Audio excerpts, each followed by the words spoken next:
Hello class. Today we are going to start our chapter 4 Landscape of the Soul from your textbook Hornbill. ठीक है, इसके author हैं नथैली ट्रॉवरॉय. ठीक है, ये जो चैप्टर है ये एक पेंटर के बारे में, वू डाउजी के बारे में. ठीक है, तो अब now let's start the chapter. A wonderful old tale is told about the painter Wu Daozi who lived in the 8th century. एक बहुत पुरानी और बहुत सुंदर स्टोरी पेंटर वू डाउजी के बारे में बताई जाती है जो 8th सेंचुरी में रहते थे. His last painting was a landscape commissioned by the Tang Emperor Xuanzong to decorate a palace wall.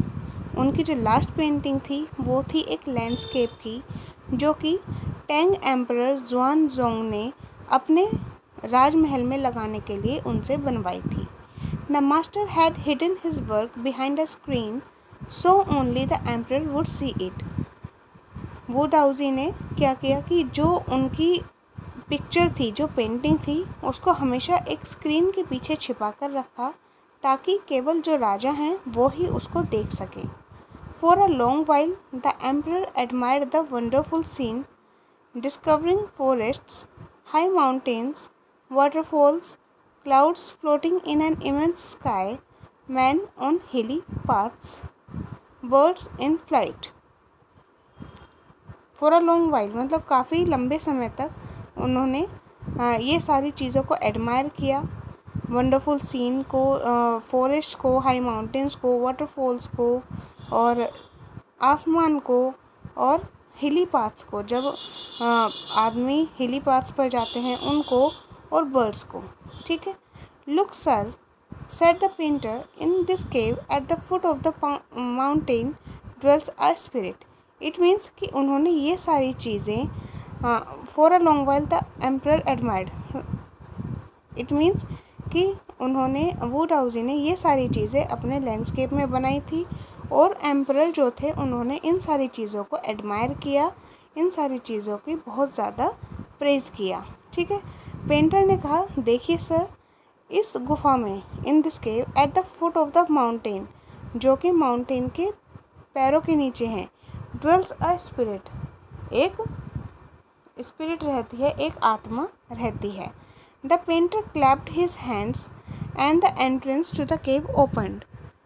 It means कि पेंटर ने अपने हाथों से क्लैप किया और जो लैंडस्केप के अंदर केव बनी हुई थी उसका एंट्रेंस गेट खुल गया. The inside is splendid. It means कि अंदर क्या है कि splendid है, मतलब कि आपको एक सरप्राइज़ मिलेगा. अंदर एक सरप्राइज़ है beyond anything words can convey, जिसको कि वर्ड्स में बयान नहीं किया जा सकता. Please let me show your majesty the way. इसलिए योर मैजेस्टी, मुझे रास्ता दिखाने के लिए परमिशन दीजिए. The painter entered the cave but the entrance closed behind him. Painter उस केव में एंटर कर गया लेकिन उसके अंदर जाते ही उसका एंट्रेंस गेट बंद हो गया. And before the astonished emperor could move or utter a word,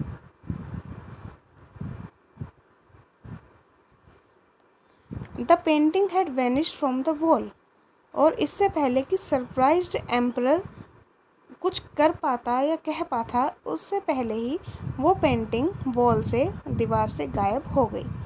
Not a trace of Wu Daoji's brush was left and the artist was never seen again in this world. उसके बाद वू दाऊजी के brush का भी एक भी trace वहाँ पर नहीं बचा और उस आर्टिस्ट को दोबारा कभी भी इस संसार में कहीं नहीं देखा गया. Such stories played an important part in China's classical education. ऐसी स्टोरीज़ चाइना की जो क्लासिकल एजुकेशन है उसमें एक बहुत बड़ा इम्पोर्टेंट पार्ट प्ले करती हैं. The books of Confucius and Zhuangzi are full of them.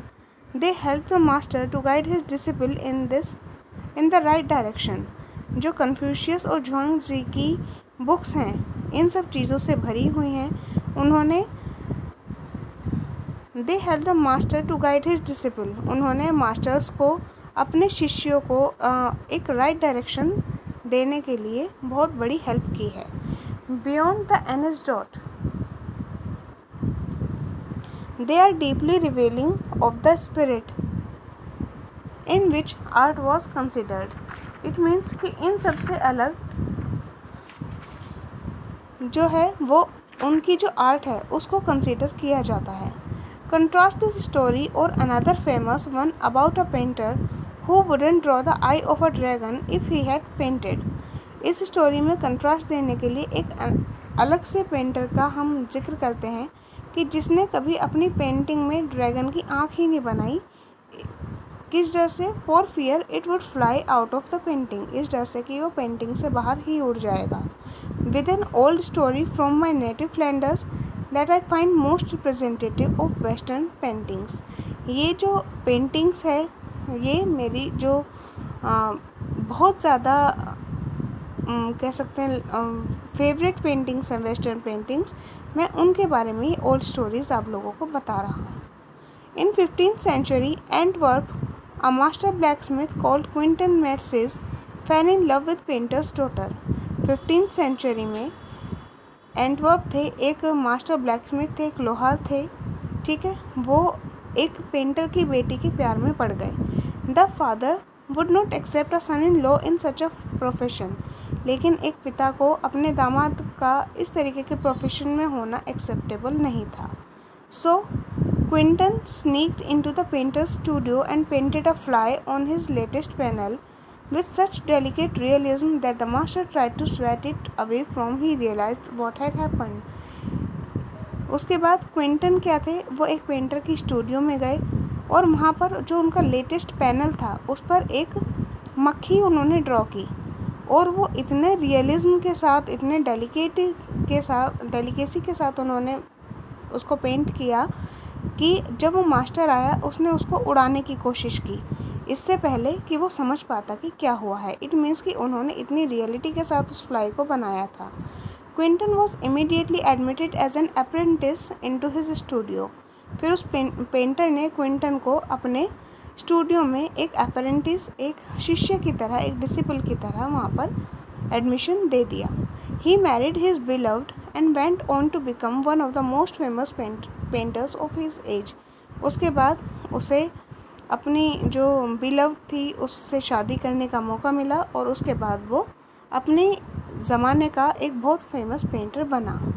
These two stories illustrate what each form of art is trying to achieve: a perfect illusionistic likeness in Europe, the essence of inner life and spirit in Asia।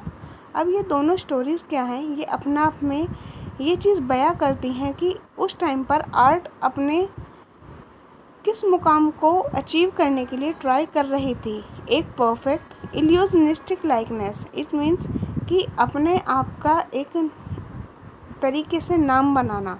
Art अपने आप को वहाँ पर स्थापित करने की कोशिश कर रही थी, कहाँ पर? यूरोप में, ताकि वो एशिया की इनर लाइफ और स्पिरिट का एसेंस बन सके। In the Chinese story the emperor commissions a painting and appreciates it's outer appearance. Chinese story में एम्परर क्या करते थे कि कोई भी पेंटिंग होती थी तो उसको और उसके अपीयरेंस को अप्रिशिएट किया करते थे। But the artist reveals to him the true meaning of his work.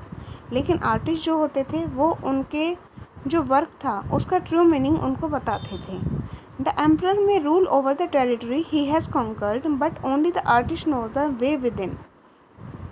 जो एक राजा होते हैं वो अपनी टेरिटरी पर रूल कर सकते हैं, लेकिन आर्टिस्ट उसका रास्ता दिखाते हैं।